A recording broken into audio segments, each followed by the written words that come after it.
India ਦੇ ਵਿੱਚ act ਹੈਗਾ ਜਿਹਨੂੰ juvenile justice care and protection act 2015 ਹੈ, ਜਿਹਨੂੰ ਜੇ ਐਕਟ ਸ਼ਾਰਟ ਦੇ ਵਿੱਚ ਕਿਹਾ ਜਾਂਦਾ ਹੈ। ਉਹਦੇ ਵਿੱਚ ਸਾਰੀਆਂ ਗਾਈਡਲਾਈਨਸ ਨੇ ਕਿ ਜਿੰਨੀਆਂ ਵੀ ਆਰਗੇਨਾਈਜੇਸ਼ਨ ਨੇ ਆਲ ਓਵਰ ਇੰਡੀਆ, ਇਹ ਇੱਕ ਸੈਂਟਰਲਾਈਜ਼ਡ ਐਕਟ ਹੈਗਾ, ਪੂਰੇ ਇੰਡੀਆ ਦੇ ਵਿੱਚ ਲਾਗੂ ਹੁੰਦਾ। ਜਿੰਨੀਆਂ ਵੀ ਸੰਸਥਾਵਾਂ ਨੇ ਜੋ ਬੱਚਿਆਂ ਲਈ ਕੰਮ ਕਰਦੀਆਂ ਨੇ, ਪਹਿਲਾਂ ਤਾਂ ਉਹ ਸਾਰੀਆਂ ਸੰਸਥਾਵਾਂ ਇਸ ਐਕਟ ਦੇ ਅੰਡਰ ਸਰਕਾਰ ਦੇ ਨਾਲ ਰਜਿਸਟਰਡ ਹੋਣੀਆਂ ਚਾਹੀਦੀਆਂ ਨੇ। ਪਰ ਜਦੋਂ ਉਹ ਰਜਿਸਟਰ ਹੋ ਜਾਂਦੀਆਂ ਨੇ, ਇਸ ਐਕਟ ਦੇ ਅਕੋਰਡਿੰਗਲੀ ਹੀ ਇੱਕ ਹਰ ਡਿਸਟ੍ਰਿਕਟ ਦੇ ਵਿੱਚ ਬਾਲ ਭਲਾਈ ਕਮੇਟੀ ਬਣੀ ਹੋਈ ਹੈ, ਡਿਸਟ੍ਰਿਕਟ ਚਾਈਲਡ ਪ੍ਰੋਟੈਕਸ਼ਨ ਯੂਨਿਟਸ ਹੁੰਦੇ ਨੇ। ਔਰ ਜਦੋਂ ਵੀ ਕੋਈ ਵੀ ਬੱਚਾ ਤੁਹਾਨੂੰ ਕਿਤੇ ਵੀ ਲਵਾਰਸ ਮਿਲਦਾ ਹੈ ਤਾਂ ਸਭ ਤੋਂ ਪਹਿਲਾਂ ਇਹ ਹੁੰਦਾ ਕਿ ਅਗਰ ਤੁਹਾਨੂੰ ਕੋਈ ਬੱਚਾ ਲਵਾਰਸ ਮਿਲ ਗਿਆ ਤਾਂ ਤੁਸੀਂ ਪੁਲਿਸ ਨੂੰ ਇਨਫੋਰਮ ਕਰਨਾ।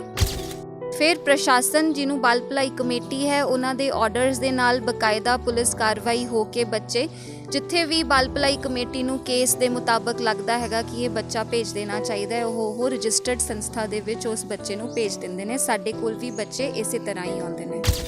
ਮੈਮ, ਇਹਨਾਂ ਦੀ ਫੰਡਿੰਗਸ ਵਗੈਰਾ ਕਿੱਦਾਂ ਚੱਲਦੀਆਂ ਨੇ? ਇਹਨਾਂ ਬੱਚਿਆਂ ਦਾ ਖਾਣ ਪੀਣ, ਐਜੂਕੇਸ਼ਨ, ਸਾਰਾ ਕੁਝ ਫੰਡਿੰਗਸ ਕਿੱਦਾਂ ਚੱਲਦੀਆਂ ਨੇ? ਇਹ ਜਿਹੜੀ ਸਵਾਮੀ ਗੰਗਾਨੰਦ ਭੂਰੀ ਵਾਲੇ ਇੰਟਰਨੈਸ਼ਨਲ ਫਾਊਂਡੇਸ਼ਨ ਇੱਕ ਨਾਨ ਗਵਰਨਮੈਂਟ ਆਰਗੇਨਾਈਜੇਸ਼ਨ ਹੈ, NGO ਹੈ। ਸਰਕਾਰ ਵੱਲੋਂ ਫੰਡ ਨੇ ਜਿਹੜੇ ਉਹ 3, 4, 5 ਸਾਲਾਂ ਬਾਅਦ ਆਉਂਦੇ ਨੇ ਔਰ ਉਹ ਇਨਫ ਨਹੀਂ ਹੁੰਦੇ ਕਿ ਸਾਰਾ ਖਰਚਾ ਉਹ ਚੱਕ ਸਕੇ। ਤਾਂ ਜਿਹੜੀ ਇਹ ਸੰਸਥਾ ਹੈਗੀ ਆ, ਇਹ ਭੈਣਾਂ ਭਰਾਵਾਂ ਦੇ ਸਹਿਯੋਗ ਨਾਲ, ਡੋਨਰਸ ਦੇ ਸਹਿਯੋਗ ਨਾਲ ਚੱਲਦੀ ਹੈ ਤੇ ਅਸੀਂ ਪੂਰੀ ਕੋਸ਼ਿਸ਼ ਕਰਦੇ ਹਾਂ ਕਿ ਅਸੀਂ ਬੱਚਿਆਂ ਨੂੰ ਉਹ ਸਾਰੀਆਂ ਫੈਸਿਲਿਟੀਜ਼ ਦੇ ਪਾਈਏ। ਪਰ ਜਿਹੜੀ ਫੰਡਿੰਗ ਹੈ ਉਹਦਾ ਮੇਨ ਸੋਰਸ ਨੇ ਜਿਹੜੇ ਉਹ ਸਾਡੇ ਭੈਣ ਭਰਾ, ਸਾਡੇ ਵੈਲ ਵਿਸ਼ਰਸ ਹੀ ਨੇ ਜੋ ਇੱਥੇ ਆਉਂਦੇ ਨੇ ਔਰ ਇਹਨਾਂ ਬੱਚਿਆਂ ਦੀ ਚੰਗੀ ਦੇਖ ਰੇਖ ਲਈ ਸਾਡੀ ਹੈਲਪ ਕਰਦੇ ਨੇ। ਤੇ ਮੈਮ, ਇੱਥੋਂ ਦੇ ਬੱਚਿਆਂ ਦੇ ਹੁਣ ਜੇ ਜਾਣ ਦੀ ਗੱਲ ਕਰੀਏ, ਬੱਚੇ ਆ ਕੇ ਇੱਥੇ ਕਾਫੀ ਸਮਾਂ ਤੁਹਾਡੇ ਨਾਲ ਬਤੀਤ ਕਰਕੇ ਜਾਂਦੇ ਨੇ। ਅਡੋਪਸ਼ਨ ਦਾ ਕੀ ਸਿਸਟਮ ਹੈ ਬੱਚਿਆਂ ਦਾ? ਕਿੱਦਾਂ ਅਡੋਪਟ ਕਰ ਸਕਦੇ ਆ ਪੇਰੈਂਟਸ ਜੇ ਕਿਸੇ ਬੱਚੇ ਨੂੰ ਅਡੋਪਟ ਕਰਨਾ ਚਾਹੁੰਦੇ? ਅਡੋਪਸ਼ਨ ਜਿਹੜਾ ਹੈ ਉਹ ਸੈਂਟਰਲ ਗਵਰਨਮੈਂਟ ਦਾ ਆਨਲਾਈਨ ਪ੍ਰੋਸੈਸ ਹੈ। ਪਹਿਲਾਂ ਤਾਂ ਮੈਂ ਸਾਰਿਆਂ ਨੂੰ ਇਹ ਦੱਸਣਾ ਚਾਹੁੰਦੀ ਹਾਂ ਕਿ ਸਿੱਧੇ ਤੌਰ 'ਤੇ ਡਾਇਰੈਕਟਲੀ ਕਿਸੇ ਵੀ ਰਜਿਸਟਰਡ ਸੰਸਥਾ ਵਿੱਚ ਜਾ ਕੇ ਤੁਸੀਂ ਬੱਚੇ ਨੂੰ ਅਡੋਪਟ ਨਹੀਂ ਕਰ ਸਕਦੇ ਹੈਗੇ। ਸਾਡੇ ਕੋਲ ਬੱਚੇ ਨੇ ਜਿਹੜੇ ਉਹ ਭੇਜਦੀ ਵੀ ਸਰਕਾਰ ਹੈ ਤੇ ਜਿਹੜੇ ਬੱਚੇ ਸਾਡੇ ਕੋਲ ਆ ਜਾਂਦੇ ਨੇ, ਸੰਸਥਾ ਦੀ ਜ਼ਿੰਮੇਵਾਰੀ ਹੁੰਦੀ ਹੈ ਉਸ ਬੱਚੇ ਦੀ ਦੇਖ ਰੇਖ ਕਰਨੀ, ਉਹਨੂੰ ਪੂਰੀਆਂ ਫੈਸਿਲਿਟੀਜ਼ ਪ੍ਰੋਵਾਈਡ ਕਰਨੀਆਂ, ਉਹਨਾਂ ਦੀ ਡਾਕੂਮੈਂਟੇਸ਼ਨ ਅਪ ਟੂ ਡੇਟ ਕਰਨੀ। ਉਸ ਤੋਂ ਬਾਅਦ ਅਡੋਪਸ਼ਨ ਲਈ ਜਿਹਨੇ ਵੀ ਬੱਚਾ ਗੋਦ ਲੈਣਾ ਹੈ ਉਹਨੇ ਭਾਰਤ ਸਰਕਾਰ ਦੀ ਵੈਬਸਾਈਟ ਹੈ cara.nic.in kara.nic.in, ਇਹ ਵੈਬਸਾਈਟ 'ਤੇ ਜਾ ਕੇ ਤੁਸੀਂ ਕੋਈ ਵੀ ਇਨਫੋਰਮੇਸ਼ਨ ਅਡੋਪਸ਼ਨ ਲਈ ਲੈ ਸਕਦੇ ਹੋ। ਪਰ ਅਗਰ ਤੁਸੀਂ ਰਜਿਸਟਰ ਕਰਨਾ ਹੈ ਤਾਂ ਇੱਥੇ ਇੱਕ ਪੇਰੈਂਟਸ ਹੈੱਡ ਬਣਿਆ ਹੋਇਆ, ਉਹ ਹੈੱਡ 'ਤੇ ਜਾ ਕੇ ਤੁਸੀਂ ਆਪਣਾ ਫਾਰਮ ਫਿਲ ਕਰ ਸਕਦੇ ਹੋ ਜੋ ਕਿ ਆਨਲਾਈਨ ਫਿਲ ਹੁੰਦਾ ਹੈ। ਐਲੀਜੀਬਿਲਿਟੀ ਕ੍ਰਾਈਟੇਰੀਆ ਵੀ ਕੋਈ ਦੇਖਦੇ ਹੋ ਤੁਸੀਂ? ਹਾਂਜੀ, ਉਹਦੇ 'ਚ ਐਲੀਜੀਬਿਲਿਟੀ ਕ੍ਰਾਈਟੇਰੀਆ ਦਾ ਵੀ ਤੁਹਾਨੂੰ ਹੈੱਡ ਮਿਲੇਗਾ, ਉਹ ਤੁਸੀਂ ਪੜ੍ਹ ਵੀ ਸਕਦੇ ਹੋ। ਪਰ ਐਜ਼ ਪਰ ਜੇ ਐਕਟ ਐਲੀਜੀਬਿਲਿਟੀ ਕ੍ਰਾਈਟੇਰੀਆ ਹੁੰਦਾ, ਉਹ ਇਹ ਹੁੰਦਾ ਕਿ ਇੰਡੀਅਨ ਪੇਰੈਂਟਸ ਨੇ ਜਿਹੜੇ ਉਹ 25 ਇਅਰਸ ਆਫ ਏਜ ਦੇ ਹੋਣੇ ਚਾਹੀਦੇ ਨੇ। ਤੁਸੀਂ ਸਿੰਗਲ ਹੋ ਤਾਂ ਵੀ ਅਡੋਪਟ ਕਰ ਸਕਦੇ ਹੋ, ਤੁਸੀਂ ਡਿਵੋਰਸੀ ਹੋ ਤੁਸੀਂ ਅਡੋਪਟ ਕਰ ਸਕਦੇ ਹੋ, ਤੁਸੀਂ ਕਪਲ ਹੋ ਤਾਂ ਤੁਹਾਡੀ ਮੈਰਿਜ ਆ ਜਿਹੜੀ ਉਹ 2 ਸਾਲ ਹੋ ਗਏ ਹੋਣੇ ਚਾਹੀਦੇ ਨੇ, ਤੁਹਾਡੀ ਮੈਰਿਜ ਰਜਿਸਟਰਡ ਹੋਣੀ ਚਾਹੀਦੀ ਹੈ ਕੋਰਟ ਦੇ ਵਿੱਚ। ਉਸ ਤੋਂ ਬਾਅਦ ਏਜ ਆ ਜਾਂਦੀ ਹੈ, ਅਗਰ ਤੁਸੀਂ 45 ਇਅਰਸ ਸਿੰਗਲ ਹੋ ਤੇ 90 ਇਅਰਸ ਕਪਲ ਹੋ ਤਾਂ ਤੁਹਾਨੂੰ 0 to 2, 2 to 4 ਇਅਰਸ ਦਾ ਬੱਚਾ ਮਿਲਦਾ ਹੈ। ਔਰ ਅਗਰ ਤੁਸੀਂ 45 to 50 'ਚ ਚਲੇ ਜਾਂਦੇ ਹੋ ਤਾਂ 4 to 6, 6 to 8। ਔਰ ਅਗਰ ਤੁਸੀਂ ਉਸ ਤੋਂ ਵੱਡੇ ਹੈਗੇ ਹੋ ਤਾਂ ਤੁਹਾਨੂੰ 8 ਇਅਰਸ ਪਲੱਸ ਦਾ ਬੱਚਾ ਮਿਲਦਾ ਹੈ। ਤੇ ਮੈਮ, ਤੁਸੀਂ ਲਾਈਕ ਕਿਸ ਬੇਸਿਸ 'ਤੇ ਦੇਖਦੇ ਹੋ? ਲਾਈਕ ਤੁਹਾਡੇ ਕੋਲ ਵੀ ਇੱਦਾਂ ਦੇ ਆਉਂਦੇ ਹੋਣਗੇ, ਫਾਰਮਸ ਫਿਲ ਹੋ ਕੇ ਆਉਂਦੇ ਨੇ, ਕੁਐਰੀਜ਼ ਆਉਂਦੇ ਹੋਣਗੇ, ਤੇ ਕਿੱਦਾਂ ਪਤਾ ਲੱਗਦਾ ਹੈ ਕਿ ਲਾਈਕ ਤੁਹਾਨੂੰ ਇੱਥੇ ਇਸ ਪੇਰੈਂਟ ਨੂੰ ਇਹ ਬੱਚਾ ਦੇਣਾ ਚਾਹੀਦਾ? ਅਸੀਂ ਡਿਸਾਈਡ ਨਹੀਂ ਕਰਦੇ, ਇਹ ਵੀ ਗਵਰਨਮੈਂਟ ਡਿਸਾਈਡ ਕਰਦੀ ਹੈ। ਸੰਸਥਾ ਦਾ ਕੰਮ ਹੁੰਦਾ ਹੈ ਹੋਮ ਸਟੱਡੀ ਕਰਨਾ। ਹੋਮ ਸਟੱਡੀ ਇੱਕ major part of adoption process ਹੁੰਦਾ ਹੈ, ਜਿਹਦੇ ਵਿੱਚ ਜੋ ਵੀ ਤੁਸੀਂ ਫਿਲ ਕੀਤਾ ਉਹਦੀ ਵੈਰੀਫਿਕੇਸ਼ਨ ਹੁੰਦੀ ਹੈ। ਹੋਮ ਵਿਜ਼ਿਟ ਜਾ ਕੇ ਉੱਥੇ ਸੋਸ਼ਲ ਵਰਕਰ ਨੇ ਇਹ ਅਸੈਸ ਕਰਨਾ ਹੁੰਦਾ ਕਿ ਕੀ ਇਹ couple financially, emotionally, mentally, physically, ਘਰ ਦਾ এনवायरमेंट ਠੀਕ ਹੈ ਕਿ ਅਗਰ ਇਹਨਾਂ ਨੂੰ ਇੱਕ ਬੱਚਾ ਦਿੱਤਾ ਜਾਵੇ। ਇਹ ਸੰਸਥਾ ਦਾ ਸਿਰਫ ਇੰਨਾ ਹੀ ਕੰਮ ਹੁੰਦਾ ਮੈਨੂਅਲੀ, ਹੋਰ ਇਹਦੇ 'ਚ ਕੁਝ ਵੀ ਪ੍ਰੋਸੈਸ ਮੈਨੂਅਲ ਨਹੀਂ ਹੈਗਾ। ਸਤਿ ਸ਼੍ਰੀ ਅਕਾਲ, ਤੁਸੀਂ ਗੁਰਦਾਨਾ ਟਾਈਮਸ, ਮੈਂ ਸ਼ਿਵਪ੍ਰੀਤ ਕੌਰ। ਤੁਹਾਨੂੰ ਅਸੀਂ ਬਾਲ ਘਰ ਦੇ ਵਿੱਚ ਬੱਚਿਆਂ ਦੀ ਦਿਖਾਈ ਕਿ ਬੱਚੇ ਕਿੱਦਾਂ ਇੱਧਰ ਆਉਂਦੇ ਨੇ, ਕਿੱਦਾਂ ਜਿਹੜੇ ਨੇ ਉਹਨਾਂ ਨੇ ਦੱਸਿਆ ਕਿ ਹਰ ਬੱਚੇ ਦੀ ਅਲੱਗ ਕਹਾਣੀ ਹੈ ਤੇ ਕਿੱਦਾਂ ਕੁਝ ਬੱਚੇ ਜਿਹੜੇ ਨੇ ਬਾਹਰ ਚਲੇ ਗਏ ਜਾਂ ਕਈ ਬੱਚਿਆਂ ਨੂੰ ਵੀ ਜਿਹੜਾ ਹੈ ਕਈ ਆ ਕੇ ਲੋਕ ਲੈ ਜਾਂਦੇ ਨੇ। ਪਰ ਇਹ ਸਿਸਟਮ ਕੀ ਹੈ, ਕਿੱਦਾਂ ਇੱਥੇ ਬੱਚੇ ਪਹੁੰਚਦੇ ਨੇ, ਕੀ ਪ੍ਰੋਪਰ ਸਿਸਟਮ ਹੈ, ਕਿਉਂਕਿ ਇਹ ਜਿਹੜਾ ਹੈ ਪ੍ਰੋਪਰ ਗਵਰਨਮੈਂਟ ਨਾਲ ਜੁੜ ਕੇ ਸਾਰਾ ਕੰਮ ਕਰਦੇ ਨੇ ਤੇ ਕੁਝ ਵੀ ਗਲਤ ਇੱਥੇ ਨਹੀਂ ਹੁੰਦਾ, ਬੱਚਿਆਂ ਦੀ ਪੂਰੀ ਕੇਅਰ ਲਿੱਤੀ ਜਾਂਦੀ ਹੈ। ਤੇ ਨਾਲ ਹੀ ਇੱਥੋਂ ਦੇ ਅਡੋਪਸ਼ਨ ਦਾ ਕੀ ਸਿਸਟਮ ਹੈ, ਥੋੜੀ ਗੱਲਬਾਤ ਕਰਾਂਗੇ। ਮੈਮ ਸਾਡੇ ਨਾਲ ਮੌਜੂਦ ਨੇ ਜੋ ਕਿ ਇਹ ਸਾਰਾ ਸਿਸਟਮ ਦੇਖਦੇ ਨੇ। ਤੇ ਮੈਮ ਪਹਿਲਾਂ ਤਾਂ ਮੈਂ ਚਾਹਾਂਗੀ ਕਿ ਬੱਚੇ ਇੱਥੇ ਆਉਂਦੇ ਕਿੱਦਾਂ ਨੇ, ਇਹ ਸਿਸਟਮ ਤੁਸੀਂ ਥੋੜਾ ਐਕਸਪਲੇਨ ਕਰੋ। ਇੱਕ ਇੰਡੀਆ ਦੇ ਵਿੱਚ ਐਕਟ ਹੈਗਾ ਜਿਹਨੂੰ juvenile justice care and protection act 2015 ਹੈ, ਜਿਹਨੂੰ ਜੇ ਐਕਟ ਸ਼ਾਰਟ ਦੇ ਵਿੱਚ ਕਿਹਾ ਜਾਂਦਾ ਹੈ। ਉਹਦੇ ਵਿੱਚ ਸਾਰੀਆਂ ਗਾਈਡਲਾਈਨਸ ਨੇ ਕਿ ਜਿੰਨੀਆਂ ਵੀ ਆਰਗੇਨਾਈਜੇਸ਼ਨ ਨੇ ਆਲ ਓਵਰ ਇੰਡੀਆ, ਇਹ ਇੱਕ ਸੈਂਟਰਲਾਈਜ਼ਡ ਐਕਟ ਹੈਗਾ, ਪੂਰੇ ਇੰਡੀਆ ਦੇ ਵਿੱਚ ਲਾਗੂ ਹੁੰਦਾ। ਜਿੰਨੀਆਂ ਵੀ ਸੰਸਥਾਵਾਂ ਨੇ ਜੋ ਬੱਚਿਆਂ ਲਈ ਕੰਮ ਕਰਦੀਆਂ ਨੇ, ਪਹਿਲਾਂ ਤਾਂ ਉਹ ਸਾਰੀਆਂ ਸੰਸਥਾਵਾਂ ਇਸ ਐਕਟ ਦੇ ਅੰਡਰ ਸਰਕਾਰ ਦੇ ਨਾਲ ਰਜਿਸਟਰਡ ਹੋਣੀਆਂ ਚਾਹੀਦੀਆਂ ਨੇ। ਔਰ ਜਦੋਂ ਉਹ ਰਜਿਸਟਰ ਹੋ ਜਾਂਦੀਆਂ ਨੇ ਇਸ ਐਕਟ ਦੇ ਅਕੋਰਡਿੰਗਲੀ ਹੀ ਇੱਕ ਹਰ ਡਿਸਟ੍ਰਿਕਟ ਦੇ ਵਿੱਚ ਬਾਲ ਭਲਾਈ ਕਮੇਟੀ ਬਣੀ ਹੋਈ ਹੈ, ਡਿਸਟ੍ਰਿਕਟ ਚਾਈਲਡ ਪ੍ਰੋਟੈਕਸ਼ਨ ਯੂਨਿਟਸ ਹੁੰਦੇ ਨੇ।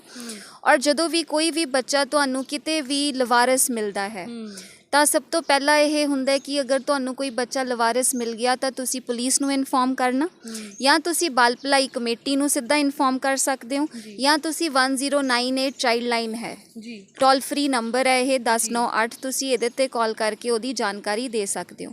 ਫਿਰ ਪ੍ਰਸ਼ਾਸਨ ਜਿਹਨੂੰ ਬਾਲ ਭਲਾਈ ਕਮੇਟੀ ਹੈ ਉਹਨਾਂ ਦੇ ਆਰਡਰਸ ਦੇ ਨਾਲ ਬਕਾਇਦਾ ਪੁਲਿਸ ਕਾਰਵਾਈ ਹੋ ਕੇ ਬੱਚੇ ਜਿੱਥੇ ਵੀ ਬਾਲ ਭਲਾਈ ਕਮੇਟੀ ਨੂੰ ਕੇਸ ਦੇ ਮੁਤਾਬਕ ਲੱਗਦਾ ਹੈਗਾ ਕਿ ਇਹ ਬੱਚਾ ਭੇਜ ਦੇਣਾ ਚਾਹੀਦਾ ਹੈ, ਉਹ ਰਜਿਸਟਰਡ ਸੰਸਥਾ ਦੇ ਵਿੱਚ ਉਸ ਬੱਚੇ ਨੂੰ ਭੇਜ ਦਿੰਦੇ ਨੇ। ਸਾਡੇ ਕੋਲ ਵੀ ਬੱਚੇ ਇਸੇ ਤਰ੍ਹਾਂ ਹੀ ਆਉਂਦੇ ਨੇ। ਮੈਮ ਇਹਨਾਂ ਦੀ ਫੰਡਿੰਗਸ ਵਗੈਰਾ ਕਿੱਦਾਂ ਚੱਲਦੀਆਂ ਨੇ, ਇਹਨਾਂ ਬੱਚਿਆਂ ਦਾ ਖਾਣ ਪੀਣ ਐਜੂਕੇਸ਼ਨ ਸਾਰਾ ਕੁਝ ਫੰਡਿੰਗਸ ਕਿੱਦਾਂ ਚੱਲਦੀਆਂ ਨੇ? ਇਹ ਜਿਹੜੀ ਸਵਾਮੀ ਗੰਗਾਨੰਦ ਭੂਰੀ ਵਾਲੇ ਇੰਟਰਨੈਸ਼ਨਲ ਫਾਊਂਡੇਸ਼ਨ ਇੱਕ ਨਾਨ ਗਵਰਨਮੈਂਟ ਆਰਗੇਨਾਈਜੇਸ਼ਨ ਹੈ, NGO ਹੈ। ਸਰਕਾਰ ਵੱਲੋਂ ਫੰਡ ਨੇ ਜਿਹੜੇ ਉਹ 3, 4, 5 ਸਾਲਾਂ ਬਾਅਦ ਆਉਂਦੇ ਨੇ ਔਰ ਉਹ ਇਨਫ ਨਹੀਂ ਹੁੰਦੇ ਕਿ ਸਾਰਾ ਖਰਚਾ ਉਹ ਚੱਕ ਸਕੇ। ਤਾਂ ਜਿਹੜੀ ਇਹ ਸੰਸਥਾ ਹੈਗੀ ਆ ਇਹ ਭੈਣਾਂ ਭਰਾਵਾਂ ਦੇ ਸਹਿਯੋਗ ਨਾਲ, ਡੋਨਰਸ ਦੇ ਸਹਿਯੋਗ ਨਾਲ ਚੱਲਦੀ ਹੈ ਅਤੇ ਅਸੀਂ ਪੂਰੀ ਕੋਸ਼ਿਸ਼ ਕਰਦੇ ਹਾਂ ਕਿ ਅਸੀਂ ਬੱਚਿਆਂ ਨੂੰ ਉਹ ਸਾਰੀਆਂ ਫੈਸਿਲਿਟੀਜ਼ ਦੇ ਪਾਈਏ। ਪਰ ਜਿਹੜੀ ਫੰਡਿੰਗ ਹੈ ਉਹਦਾ ਮੇਨ ਸੋਰਸ ਨੇ ਜਿਹੜੇ ਉਹ ਸਾਡੇ ਭੈਣ ਭਰਾ, ਸਾਡੇ ਵੈਲ ਵਿਸ਼ਰਸ ਹੀ ਨੇ ਜੋ ਇੱਥੇ ਆਉਂਦੇ ਨੇ ਔਰ ਇਹਨਾਂ ਬੱਚਿਆਂ ਦੀ ਚੰਗੀ ਦੇਖ ਰੇਖ ਲਈ ਸਾਡੀ ਹੈਲਪ ਕਰਦੇ ਨੇ। ਅਤੇ ਮੈਮ ਇੱਥੋਂ ਦੇ ਬੱਚਿਆਂ ਦੇ ਹੁਣ ਜੇ ਜਾਣ ਦੀ ਗੱਲ ਕਰੀਏ, ਬੱਚੇ ਆ ਕੇ ਇੱਥੇ ਕਾਫੀ ਸਮਾਂ ਤੁਹਾਡੇ ਨਾਲ ਬਤੀਤ ਕਰਕੇ ਜਾਂਦੇ ਨੇ, ਅਡੋਪਸ਼ਨ ਦਾ ਕੀ ਸਿਸਟਮ ਹੈ ਬੱਚਿਆਂ ਦਾ, ਕਿ ਕਿੱਦਾਂ ਅਡੋਪਟ ਕਰ ਸਕਦੇ ਆ ਪੇਰੈਂਟਸ ਜੇ ਕਿਸੇ ਬੱਚੇ ਨੂੰ ਅਡੋਪਟ ਕਰਨਾ ਚਾਹਣ? ਅਡੋਪਸ਼ਨ ਜਿਹੜਾ ਹੈ ਉਹ ਸੈਂਟਰਲ ਗਵਰਨਮੈਂਟ ਦਾ ਔਨਲਾਈਨ ਪ੍ਰੋਸੈਸ ਹੈ। ਪਹਿਲਾਂ ਤਾਂ ਮੈਂ ਸਾਰਿਆਂ ਨੂੰ ਇਹ ਦੱਸਣਾ ਚਾਹੁੰਦੀ ਹਾਂ ਕਿ ਸਿੱਧੇ ਤੌਰ 'ਤੇ ਡਾਇਰੈਕਟਲੀ ਕਿਸੇ ਵੀ ਰਜਿਸਟਰਡ ਸੰਸਥਾ ਵਿੱਚ ਜਾ ਕੇ ਤੁਸੀਂ ਬੱਚੇ ਨੂੰ ਅਡੋਪਟ ਨਹੀਂ ਕਰ ਸਕਦੇ ਹੈਗੇ, ਕਿਉਂਕਿ ਤੁਹਾਨੂੰ ਮੈਂ ਪਹਿਲਾਂ ਦੱਸ ਕੇ ਹਟੀ ਹਾਂ ਕਿ ਸਾਡੇ ਕੋਲ ਬੱਚੇ ਨੇ ਜਿਹੜੇ ਉਹ ਭੇਜਦੀ ਵੀ ਸਰਕਾਰ ਹੈ ਅਤੇ ਜਿਹੜੇ ਬੱਚੇ ਸਾਡੇ ਕੋਲ ਆ ਜਾਂਦੇ ਨੇ ਸੰਸਥਾ ਦੀ ਜ਼ਿੰਮੇਵਾਰੀ ਹੁੰਦੀ ਹੈ ਉਸ ਬੱਚੇ ਦੀ ਦੇਖ ਰੇਖ ਕਰਨੀ, ਉਹਨੂੰ ਪੂਰੀਆਂ ਫੈਸਿਲਿਟੀਜ਼ ਪ੍ਰੋਵਾਈਡ ਕਰਨੀਆਂ, ਉਹਨਾਂ ਦੀ ਡਾਕੂਮੈਂਟੇਸ਼ਨ ਅਪ ਟੂ ਡੇਟ ਕਰਨੀ।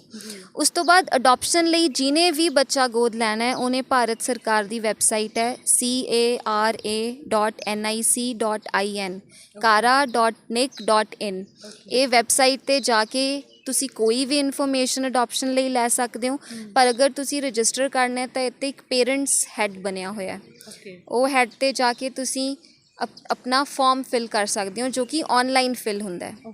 ਫਿਰ ਤੁਹਾਨੂੰ ਇੱਕ ਲੌਗਇਨ ਪਾਸਵਰਡ ਮਿਲ ਜਾਂਦਾ ਹੈ ਤੁਹਾਡੇ। ਉਸ ਵਿੱਚ ਲਾਈਕ ਇੱਕ ਐਲੀਜੀਬਿਲਿਟੀ ਕ੍ਰਾਈਟੇਰੀਆ ਵੀ ਕੋਈ ਦੇਖਦੇ ਹੋ ਤੁਸੀਂ ਉਸ? ਹਾਂਜੀ, ਉਹਦੇ 'ਚ ਐਲੀਜੀਬਿਲਿਟੀ ਕ੍ਰਾਈਟੇਰੀਆ ਦਾ ਵੀ ਤੁਹਾਨੂੰ ਹੈੱਡ ਮਿਲੇਗਾ, ਉਹ ਤੁਸੀਂ ਪੜ੍ਹ ਵੀ ਸਕਦੇ ਹੋ।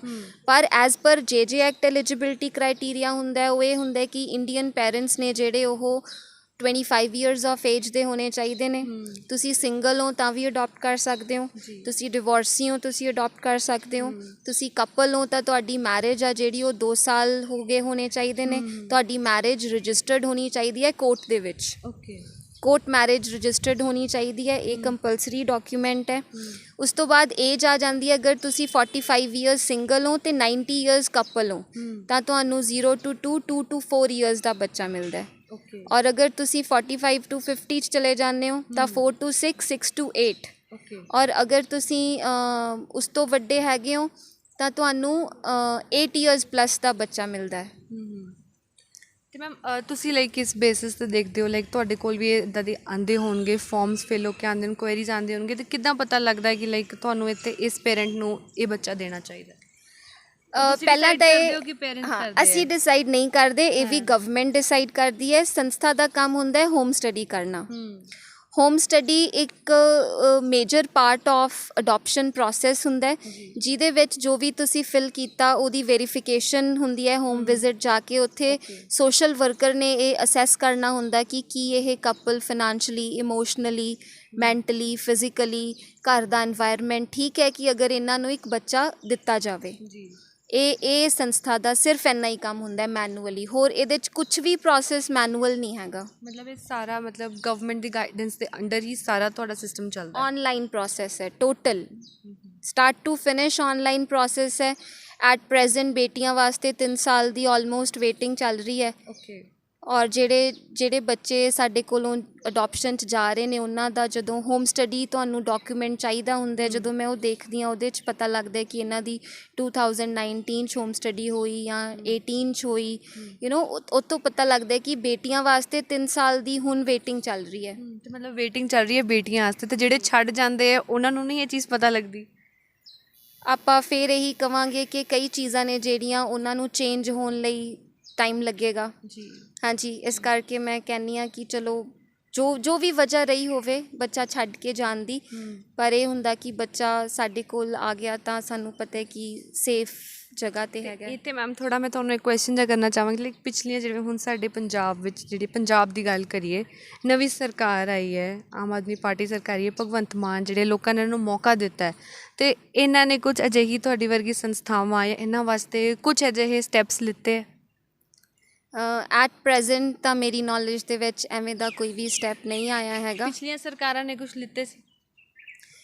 ਮੈਂ ਜਿਹੜੀ ਅਡੋਪਸ਼ਨ ਹੈਗੀ ਆ ਉਹ ਮੇਨਲੀ ਸੈਂਟਰਲਾਈਜ਼ਡ ਹੈਗੀ ਆ। ਮੈਮ ਅਡੋਪਸ਼ਨ ਦੀ ਗੱਲ ਵੀ ਨਹੀਂ ਕਰ ਰਹੀ, ਮਤਲਬ ਜੇ ਆਪਾਂ ਪ੍ਰੋਪਰ ਤੁਹਾਡੇ ਸਿਸਟਮ ਦੀ ਗੱਲ ਕਰੀਏ ਇੱਥੇ ਬੱਚਿਆਂ ਦੀ ਦੇਖ ਰੇਖ ਵਾਸਤੇ ਜਾਂ ਗਵਰਨਮੈਂਟ ਫੰਡਿੰਗ ਕਰ ਲਈਏ ਜਾਂ ਬੱਚਿਆਂ ਵਾਸਤੇ ਕੁਝ ਨਵਾਂ, ਅਤੇ ਜੇ ਤੁਹਾਡੇ ਇੱਥੇ ਆ ਕੇ ਉਹਨਾਂ ਨੇ ਲਾਈਕ ਤੁਹਾਡੇ ਵਰਗੇ ਜਿਹੜੇ ਲੋਕ ਤੁਸੀਂ ਜਿਹੜੇ ਸੇਵਾ ਕਰ ਰਹੇ ਹੋ ਜਾਂ ਬੱਚਿਆਂ ਵਾਸਤੇ ਕੁਝ ਅਜਿਹਾ ਕੀਤਾ ਹੈ ਸਰਕਾਰ ਨੇ? ਜਿਹੜੀਆਂ ਸੰਸਥਾਵਾਂ ਹੁੰਦੀਆਂ ਨੇ ਉਹ ਬੱਚਿਆਂ ਲਈ ਜਿਹੜੇ ਕੰਮ ਕਰਦੇ ਨੇ ਉਹ ਨਾ ਤਾਂ ਕਿਸੇ ਧਰਮ ਨੂੰ ਬਿਲੋਂਗ ਕਰਦੇ ਨੇ, ਨਾ ਕਿਸੇ ਪਰਟੀਕੂਲਰ ਪਾਰਟੀ ਨੂੰ ਜਾਂ ਸਰਕਾਰ ਨੂੰ ਬਿਲੋਂਗ ਕਰਦੇ ਨੇ।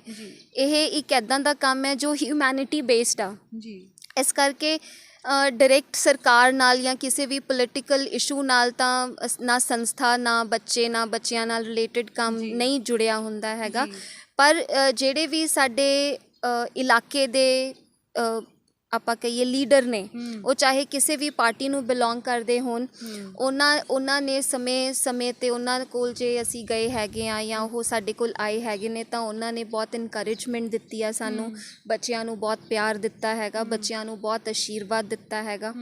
ਇਸ ਕਰਕੇ ਪਰਟੀਕੂਲਰ ਆਪਾਂ ਨਹੀਂ ਕਹਿ ਸਕਦੇ, ਬਿਕੋਜ਼ ਜਿਹੜਾ ਬੱਚਿਆਂ ਨਾਲ ਕੰਮ ਹੈਗਾ ਉਹ ਇਹਨਾਂ ਸਾਰੀਆਂ ਚੀਜ਼ਾਂ ਤੋਂ ਬਹੁਤ ਡਿਫਰੈਂਟ ਹੈ, ਬਹੁਤ ਉੱਪਰ ਹੈ।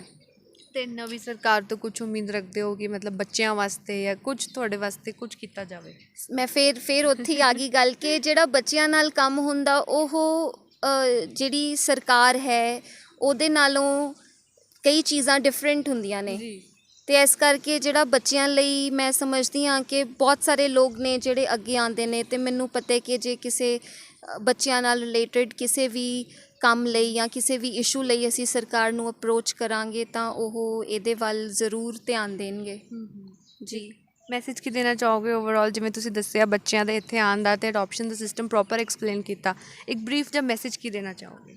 ਜਿਹੜੇ ਵੀ ਕਪਲ ਨੇ ਜਾਂ ਸਿੰਗਲ ਨੇ, ਜੋ ਵੀ ਲੋਕ ਅਡੋਪਟ ਕਰਨਾ ਚਾਹੁੰਦੇ ਨੇ, ਇਹ ਇੱਕ ਬਹੁਤ ਹੀ ਨੋਬਲ ਕਾਜ਼ ਹੈ, ਪਰ ਉਹਦੇ ਲਈ ਪ੍ਰੋਪਰ ਚੈਨਲ ਦੇ ਥਰੂ ਜਾਣਾ ਚਾਹੀਦਾ ਹੈ। ਉਹ ਕੀ ਔਨਲਾਈਨ ਪ੍ਰੋਸੈਸ ਹੈ, ਬਹੁਤ ਹੀ ਟਰਾਂਸਪੇਰੈਂਟ ਪ੍ਰੋਸੈਸ ਹੈ, ਬਹੁਤ ਵਧੀਆ ਪ੍ਰੋਸੈਸ ਹੈ ਗਵਰਨਮੈਂਟ ਦਾ, ਅਤੇ ਉਹਦੇ ਲਈ ਉਹਨਾਂ ਨੂੰ ਔਨਲਾਈਨ ਰਜਿਸਟਰ ਹੋ ਕੇ ਆਪਣੀ ਡਾਕੂਮੈਂਟੇਸ਼ਨ ਕੰਪਲੀਟ ਕਰਕੇ ਪ੍ਰੋਪਰ ਵੇਟਿੰਗ ਪੀਰੀਅਡ ਸ਼ੁਰੂ 'ਚ ਔਖਾ ਲੱਗਦਾ ਹੈ, ਪਰ ਇੱਕ ਦਿਨ ਕਰਕੇ ਮਹੀਨੇ ਕਰਕੇ ਸਾਲ ਨਿਕਲ ਜਾਂਦੇ ਨੇ।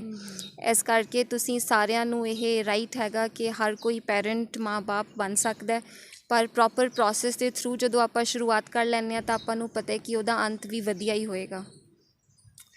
ਤਾਂ ਵਧੇਰੇ ਅਪਡੇਟਸ ਲਈ ਸਾਡੇ ਨਾਲ ਜੁੜ ਰਹੋ। ਮੈਂ ਸ਼ੁਭਪ੍ਰੀਤ ਕੌਰ, ਕੈਮਰਾਮੈਨ ਦੀਪਕ ਖੇਵਾ ਦੇ ਨਾਲ, ਲੁਧਿਆਣਾ ਟਾਈਮਸ।